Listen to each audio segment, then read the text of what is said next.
Ano-ano nga ba ang mga senyales na ang isang Kristiyano ay malapit ng mag-backslide? Wake up guys! Very important na matutunan natin ang bagay na ito sapagkat ang pagbabackslide ay simbolo ng kamatayan natin spiritual. So kinakailangan natin maagapan kaagad kung makikita mo ang sarili mo or kakilala mo sa tatlong senyales na ipapakita ko sa inyo. Unang senyales na ang isang Kristiyano ay malapit na mag-backslide, siya po ay hindi na nakikipag-fellowship. Hindi na siya nakikisama sa church or nakikipag-bonding, hindi na siya sumasama sa mga church gathering, or minsan nagsisimba naman pero madalas late o kaya naman lagi na siyang absent. Ito po yung sinasabi ng Biblia patungkol sa bagay na ito. John chapter 15 verse 5, Ako ang puno ng ubas at kayo ang aking mga sanga. Ang taong nananatili sa akin at ako rin sa kanya ay mamumunga ng marami sapagkat wala kayong magagawa kung hiwalay kayo sa akin. Sinabi ng ating Panginoong Hesukristo, apart from me, you can do nothing. So hinalimbawa ni Jesus Christ ang kanyang sarili bilang puno at tinawag naman tayo ni Jesus Christ ng mga sanga or branches na nakadikit sa kanya. Tandaan, ang Greek word ng church ay ekklesia. Ibig sabihin ng ekklesia, mga mananampalataya nagsama-sama,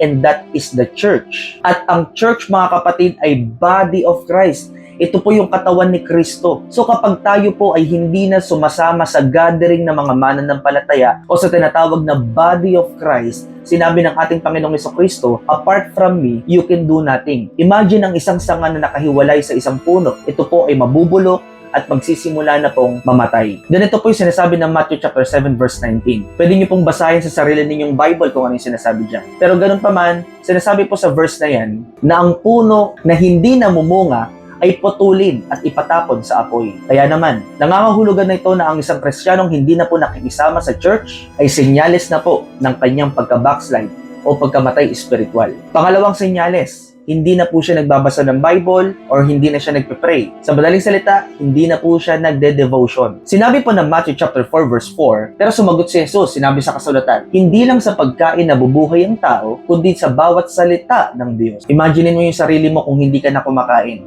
hindi ka na umiinom ng tubig. Pwede ka manghina, pwede ka magkasakit, at magdudulot ito ng kamatayan. Ganon din po ang ating spiritual. At ang pagkain ng ating espiritu ay salita ng Diyos. Kung hindi na po natin pinapakain ang ating mga spiritual, dito na po unti-unting magkakasakit, manghihina, at mamamatay. Kaya nga po kapag wala ka ng gana sa salita ng Panginoon at hindi mo na sinasadya na makinig o tumanggap magbasa ng Biblia, simula na ito ng ating pagka-backslide. Kaya ikaw, kung ayaw mo mag-backslide, wag na wag mong pababayaan ang devotion mo, ang prayer mo, at ang pagbabasa mo ng Biblia. Pangatlong senyales ng isang Kristiyano ay malapit na mag-backslide. Nasasanay na siyang gawin ang kasalanan.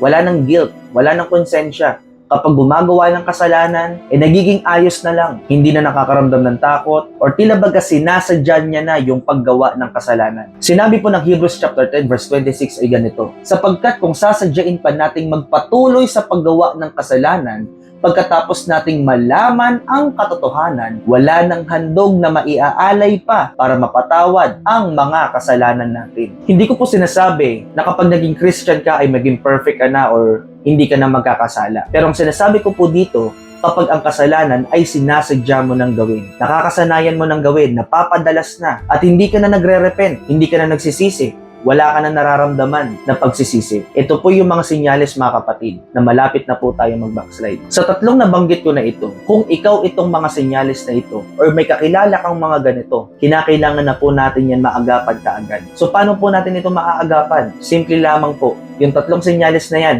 baliktarin mo. Una, ibalik mo yung pakikipag-fellowship mo sa church. Makisama ka. Pilitin mo kahit na tila baga nahihirapan ka. Sadyain mo magsimba, sadyain mong umattend ng mga Bible study, makipag-bonding ka, dumikit ka sa mga mananampalataya. Pangalawa, sadyain mo ulit mag-devotion. Ibalik mo yung Bible reading mo, yung pananalangin mo, kasi ito ay pakikipag-usap natin sa Diyos. At ang pakikipag-usap sa Diyos ay nakakapag-build ng relationship. And tatandaan natin na ang kaligtasan ay relationship, hindi po religion. So, kinakailangan nating sadyain ang devotion. Pangatlo, talikuran ng kasalanan. Manalangin ka na ilayo ka ng Diyos sa tukso and lead us not into temptation but deliver us from the evil one. Yan ang turo na panalangin ng ating Panginoong Hesukristo. At para maiwasan din yung paggawa ng kasalanan, gawin mo yung sinasabi kong pang-una at pangalawa. Dumikit ka sa mga mananampalataya. Kasi kapag dikit ka sa mga Kristiyano, naiiwasan natin ang paggawa ng kasalanan. Pangalawa, kapag mag-isa ka na, para hindi ka matukso ng kasalanan, gawin mo yung pagbabasa pagbabasa ng Bible at pananalangin dahil nakakaiwas yon sa temptation. So I hope na may natutunan po kayo sa video na ito. This is Pastor CG David. Gumising ka kapatid. Wake up.